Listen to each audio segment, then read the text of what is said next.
పండగలే high power ఉల్లాసం high power ఉత్సాహం high power ఆరోగ్యం హై పవర్ ఆనందం గుంటూరు వారి XXL మరియు హై పవర్ హార్స్ దేశవాళీ మినపగుళ్ళు బంధాలు అనుబంధాలు మరింత దృఢంగా మరింత బలంగా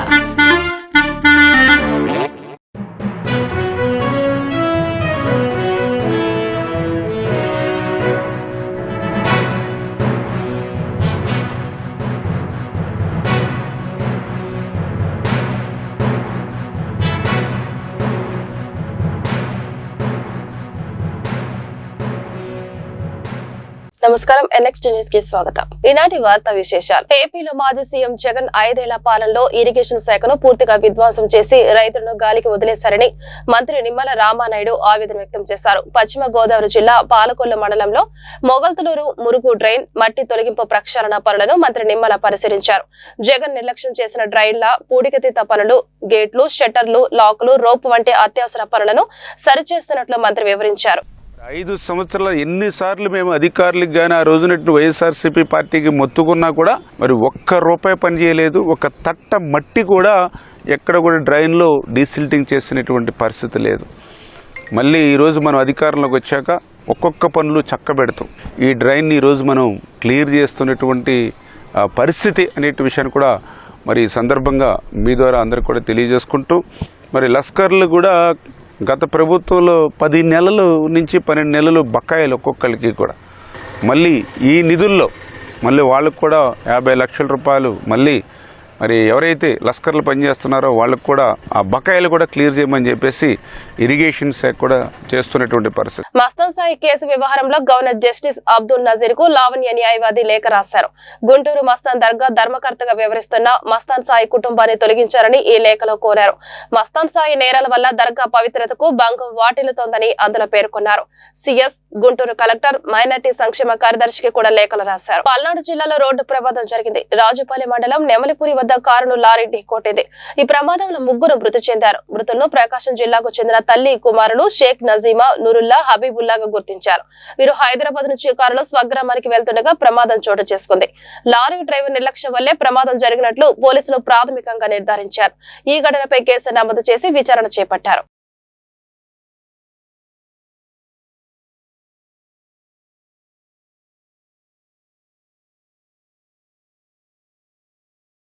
విశాఖలో సుమారు 700 కోట్ల నాలా కుంభకోణం జరిగిందని జనసేన కార్పొరేటర్ పీతల మూర్తి యాదవ్ ఆరోపించారు. వైసీపీ హయాంలో భారీ ఎత్తున నాలా పన్ను కుంభకోణం జరిగిందని ఆ పార్టీ నేతలతో కలిసి అధికారులు ప్రభుత్వం ఆదాయానికి గండి కొడుతున్నారని దుయ్యబట్టారు. ఒక విశాఖలోని 700 కోట్ల బకాయిలు ఉంటే రాష్ట్ర వ్యాప్తంగా ఎంత ఉంటాయి అనేదే ప్రభుత్వం ఆలోచన చేయాలన్నారు. దీనిపై సీనియర్ ఐఏఎస్ అధికారితో పూర్తి స్థాయి విచారణ చేపట్టాలని కోరారు. ఈ అంశంపై CM Chandrababu deputy CM Pawan Kalyan కు లేఖ రాయనున్నట్లు చెప్పారు.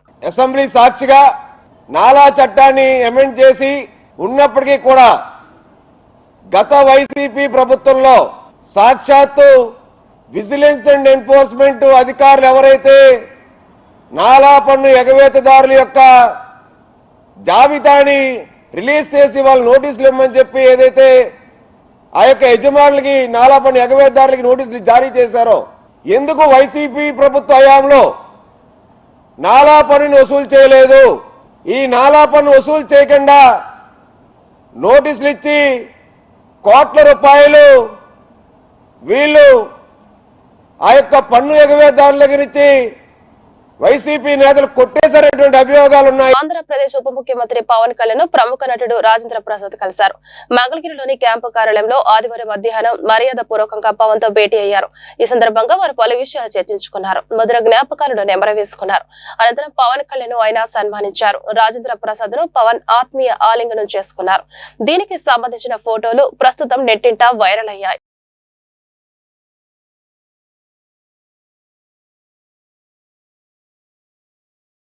దక్షిణాది రాష్ట్రంలో ఏపీ తీవ్ర ఆర్థిక సంక్షోభంలో ఉందని ప్రముఖ ఆర్థిక నిపుణులు డాక్టర్ పివి రమేష్ తెలిపారు. ఎప్పటికీ అప్పులు తీర్చలేని పరిస్థితుల్లో మన రాష్ట్రం ఉంటుందన్నారు. దీనికి ప్రాంతీయ పార్టీలు అనుసరించే ఉచిత పథకాలే కారణమని చెప్పారు. గుంటూరు రామన్నపేటలో జనచైతన్య వేదిక కార్యాలయంలో ఆంధ్రాలో ఆర్థిక సంక్షోభాన్ని అధిగమించడం ఎలా అనే అంశంపై జరిగిన సదస్సులో ప్రధాన వక్తగా ఆయన పాల్గొన్నారు. అనంతరం రమేష్ మీడియాతో మాట్లాడుతూ భవిష్యత్తు సవాళ్లు ఎదుర్కొనే స్థితిలో ఏపీ లేదన్నారు. అలాగే సాంస్కృతిక సంక్షోభం కూడా బాగా కనిపిస్తుందన్నారు. భవిష్యత్తు బాగా ఉండాలి అంటే ఇప్పటికైనా ఆర్థిక క్రమశిక్షణ తప్పనిసరి అన్నారు. ప్రభుత్వం అనేది ప్రభుత్వ ఆర్థిక వ్యవస్థ ప్రజల ఆర్థిక వ్యవస్థ. ప్రజల నుంచి వచ్చే ట్యాక్సెస్, నాన్ ట్యాక్స్ రెవెన్యూస్ ద్వారా ఏదైతే రాబడి వస్తుందో ఆ రాబడిని ప్రజల మంచి కోసం ఖర్చు పెట్టే వినియోగించుకునే వ్యవస్థ ఆర్థిక వ్యవస్థ.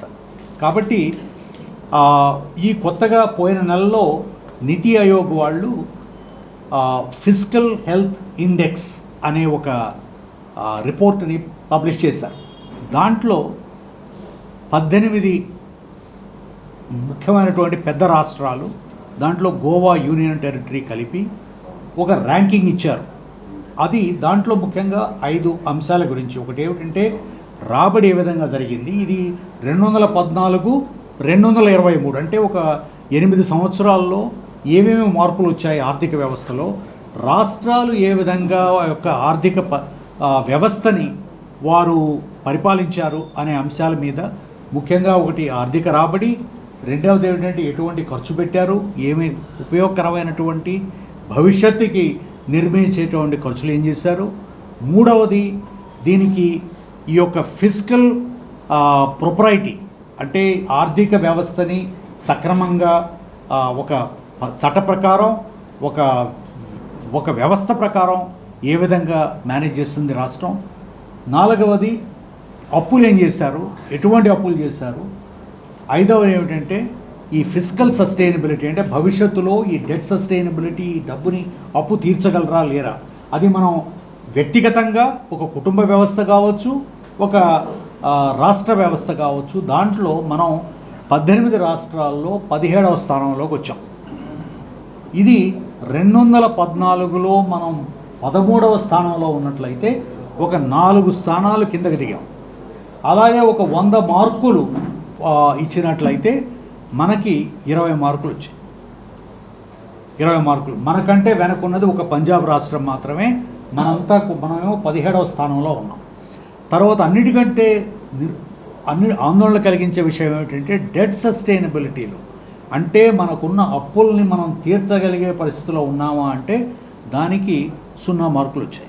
100 పాయింట్లు 0 to 100 పాయింట్లు ఇస్తే మనది అన్నిటికంటే తక్కువగా, అంటే మనం భవిష్యత్తులో అప్పుల్ని తీర్చలేని పరిస్థితిలో ఉన్నాం. అంటే ఆంధ్ర రాష్ట్రం ఒక తీవ్రమైనటువంటి సంక్షోభంలో, ఆర్థిక సంక్షోభంలో ఉంది.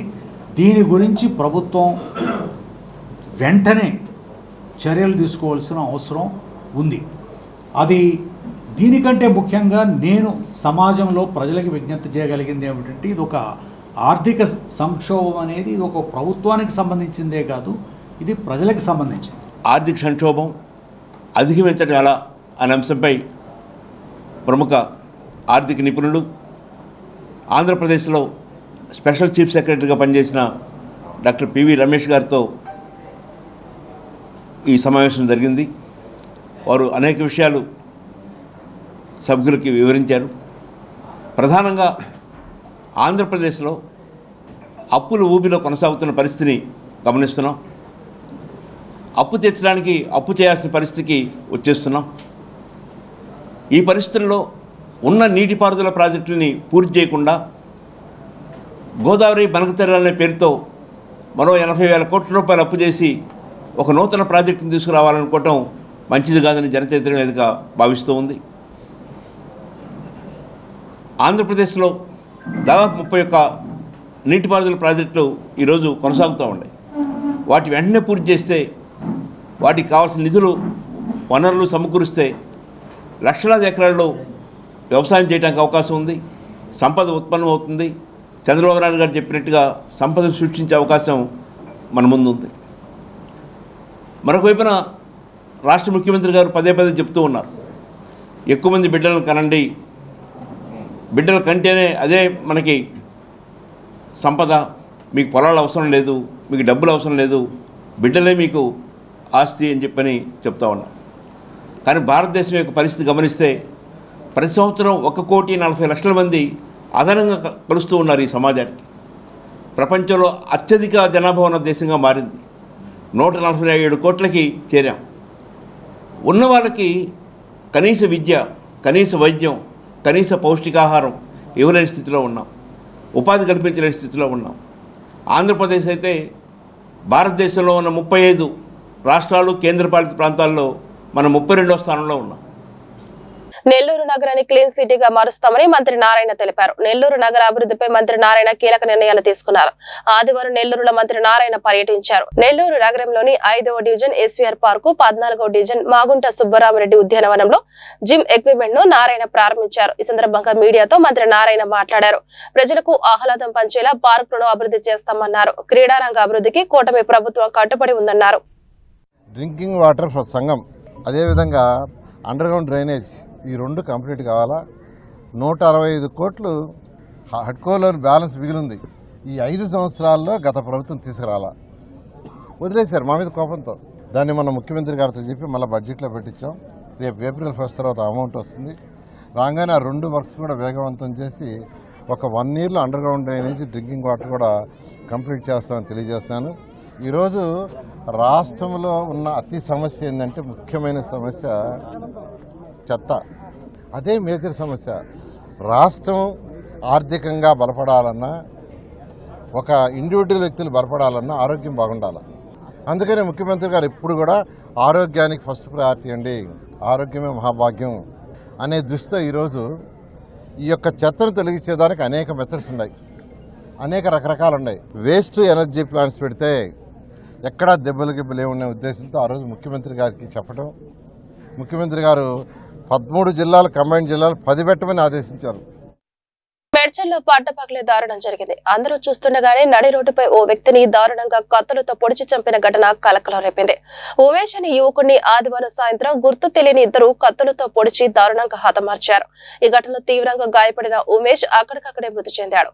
మేడ్చల్ పోలీసులు కేసు నమోదు చేసి దర్యాప్తు చేస్తున్నారు. ఘటనా స్థలిలో హత్యకు గురైన వ్యక్తి కుటుంబ సభ్యుల రోదనలు మిన్నంటాయి.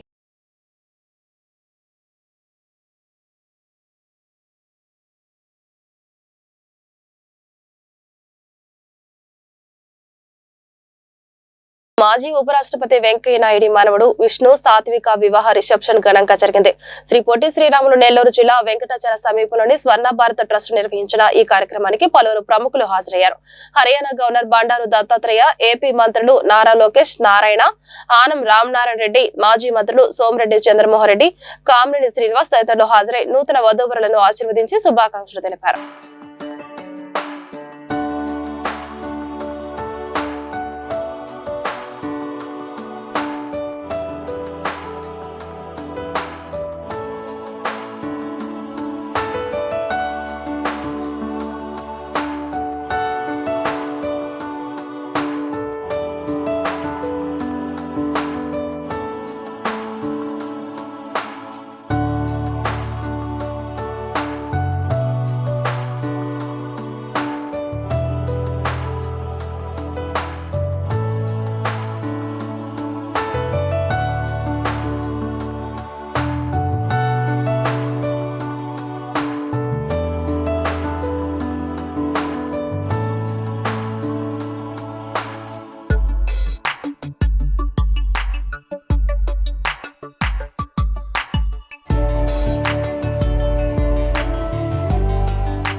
ఆంధ్రప్రదేశ్ లో రాజ్యాంగం విచ్ఛిన్నం జరుగుతోందని, ప్రభుత్వమే రాజ్య హింసకు పాల్పడుతుందని వైఎస్ఆర్సీపీ జనరల్ సెక్రటరీ పొన్నవోలు సుధాకర్ రెడ్డి విమర్శించారు.